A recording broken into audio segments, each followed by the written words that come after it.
Hello everyone, in this video we'll see how to withdraw money from Dabble. Access your Dabble account and through your mobile application or your website using your login credential. Look for an option like withdraw or transfer fund with the app or website, and is where you will enter to withdraw process. Choose the withdraw method you prefer. Dabble may offer options and such as bank transfer with other electronic payment method. Specify the amount of money you want to withdraw from your Dabble account, and make sure you have sufficient funds available to withdraw, and make sure guys have sufficient available withdraw. Depending on the method select, you need to provide the additional details such as bank account information or payment account detail.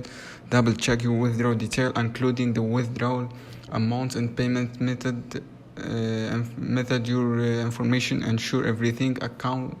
Once you provide the withdrawal detail and status fee, need to enter the verification code provided. Additional authentication for security purpose. After confirming withdrawal request, will process the transaction. Processing time can vary depending on factors such as your location and chosen withdrawal method, and process successfully. Funds should be transferred to your designated account. You will receive confirmation notification or your email indicating